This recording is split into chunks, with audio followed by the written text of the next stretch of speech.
ये कहानी शुरू होती है ट्रेन के डिब्बे से, जहाँ सीट पर बैठी माइका अपने पापा के रिटायरमेंट के बाद अपने पेरेंट्स के साथ पूरे 25 सालों के बाद आज वापस अपने शहर लौट रही थी। तभी वहाँ एक लड़का अपनी सीट ढूंढता हुआ आता है।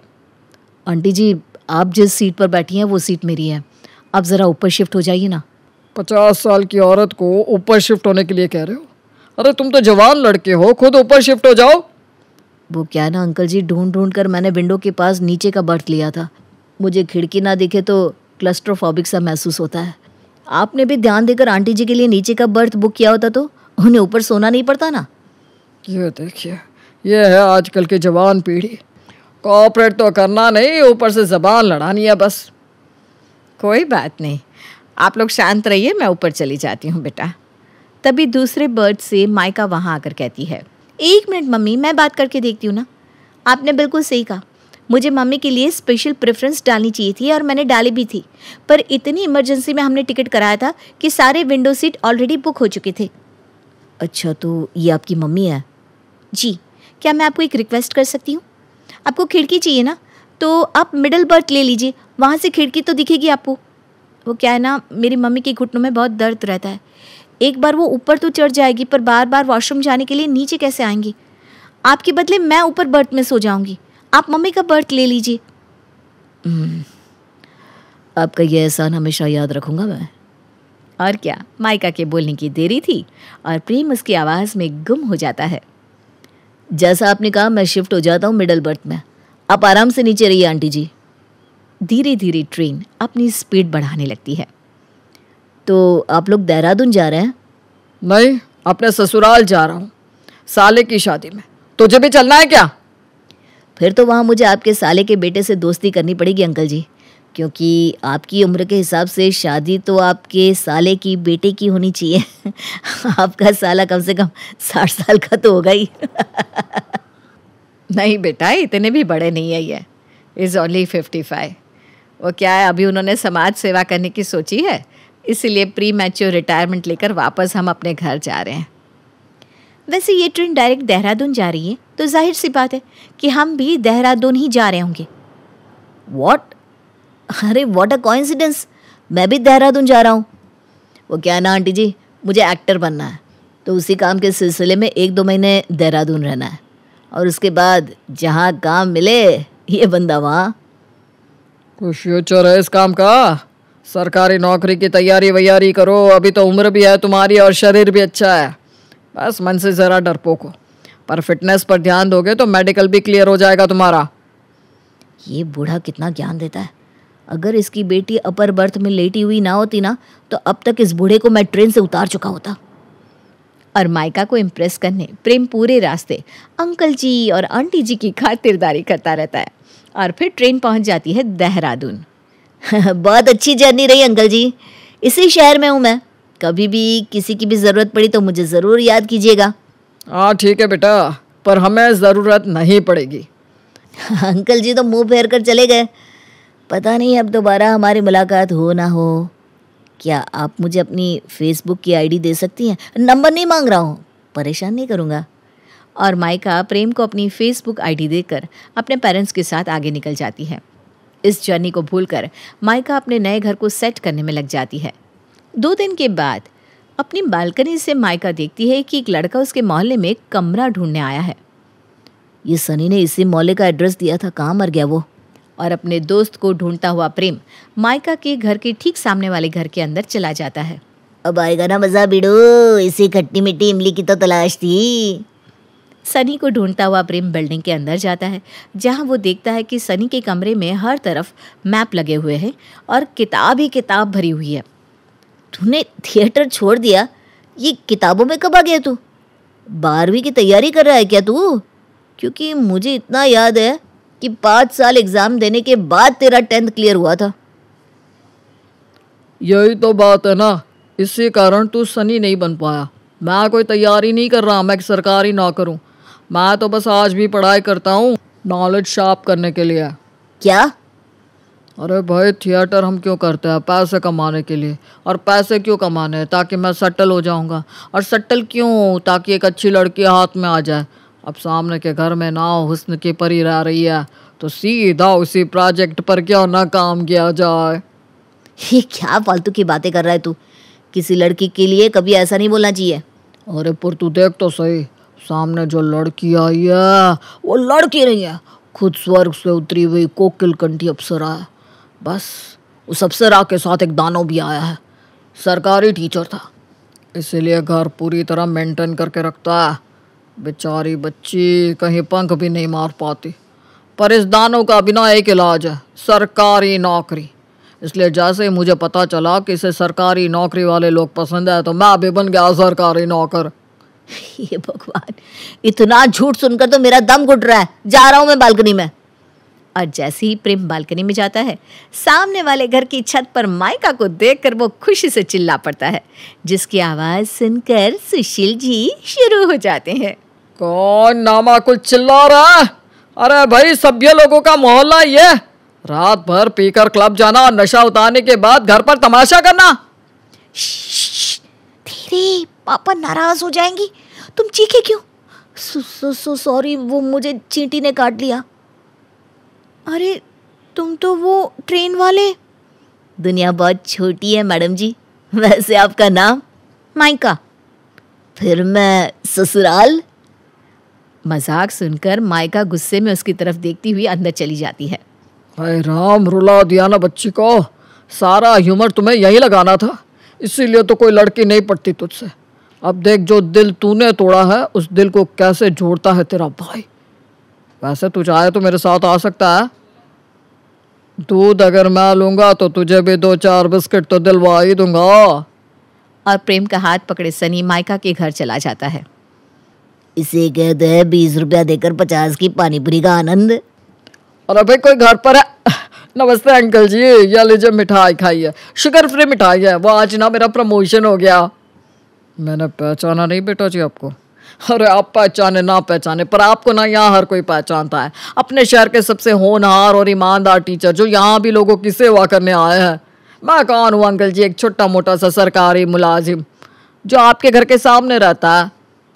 अच्छा, तुम्हारी सरकारी नौकरी है?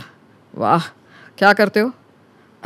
ज्यादा तो कुछ नहीं अंकल जी, मेहनत तो बहुत की थी पर ए ग्रेड ऑफिसर नहीं बन पाया। बी ग्रेड पर हूं, पर तैयारी कर रहा हूं, अगर भगवान ने चाहा तो इस बार 800 पार। अरे माइका बेटा, अंदर जाकर मेहमानों के लिए चाय नाश्ता लेकर आओ। अंकल जी, हम ट्रेन में मिले थे, आपने शायद मुझे पहचाना नहीं। यही बुरी आदत है भाई तेरी, जब दो बड़े लोग बात कर रहे हो तो बीच में नहीं बोलना चाहिए। वैसे माइका जी, आपका नाम माइका क्यों है? इतना गहरा नाम, राज क्या है? मेरे मामा जी बहुत बुरे थे। उन्होंने नाना नानी के साथ कुछ अच्छा व्यवहार नहीं किया। नाना नानी के मरते ही मम्मी का माइका खत्म हो गया। इस बात का उन्हें हमेशा अफसोस रहा था। फिर एक दिन मैंने ठान लिया और मैंने अपना नाम बदल कर माइका रख दिया कि मम्मी का माइका हमेशा उनके पास रह सके। ये कहानी सुनकर सनी आहें भरने की एक्टिंग शुरू कर देता है। हे भगवान, ये कैसी स्टोरी है? और कुछ इस तरह सनी माइका के परिवार वालों पर अपना बेस्ट इम्प्रेशन छोड़ देता है। अब वो आराम से हर रोज सुशील जी के घर आता, उसके साथ घंटों बातचीत करता।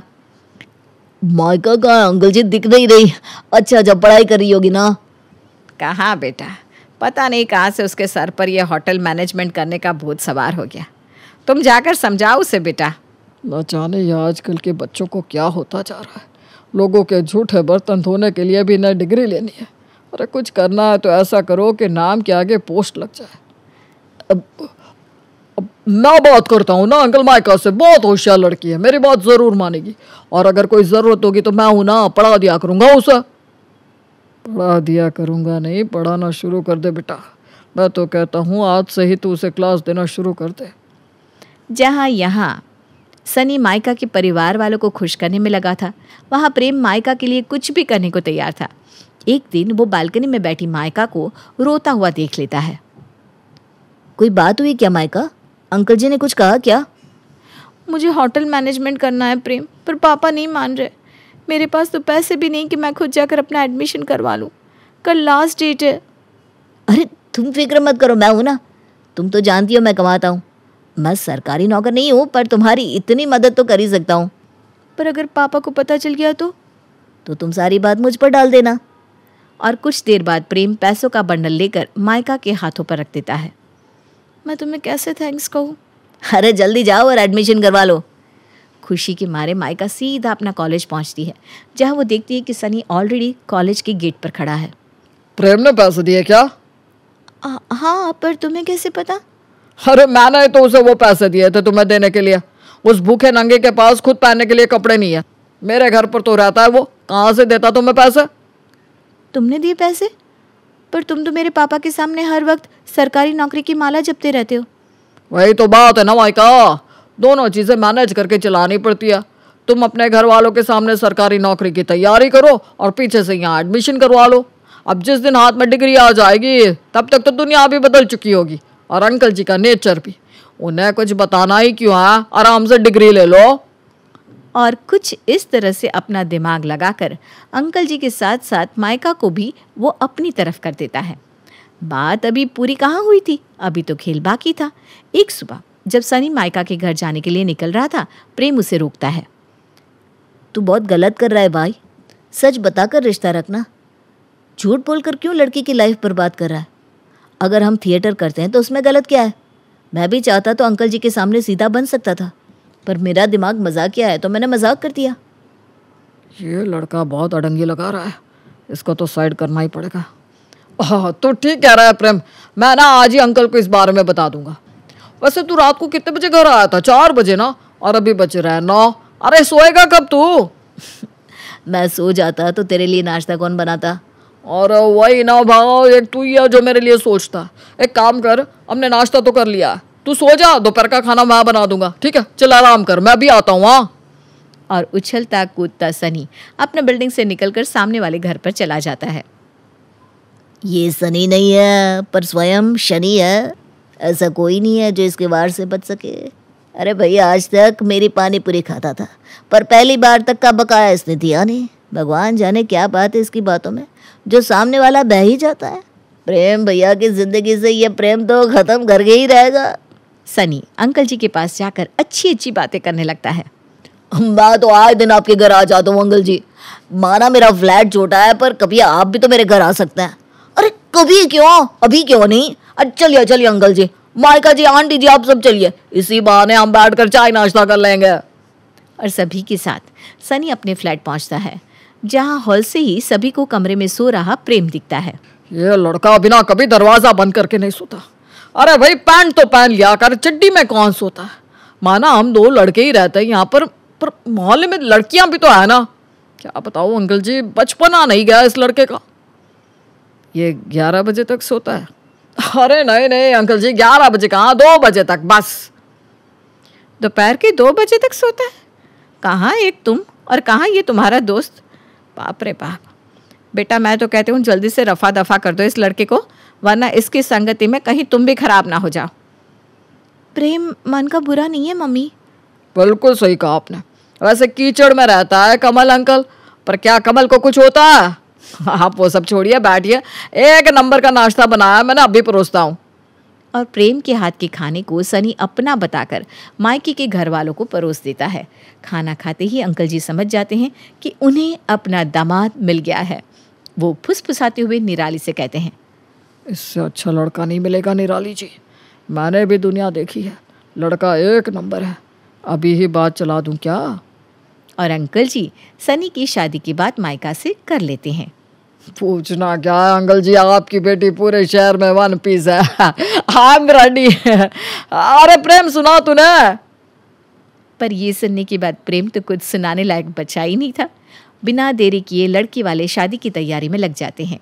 यहाँ सनी घोड़ी पर चढ़ता है, वहाँ प्रेम का रो रो कर बुरा हाल हो जाता है। तेरे दोस्त की बारात जाएगी और तू नहीं आएगा? अरे चल चल भाई चल, आज से ना मेरा वक्त बदलने वाला है।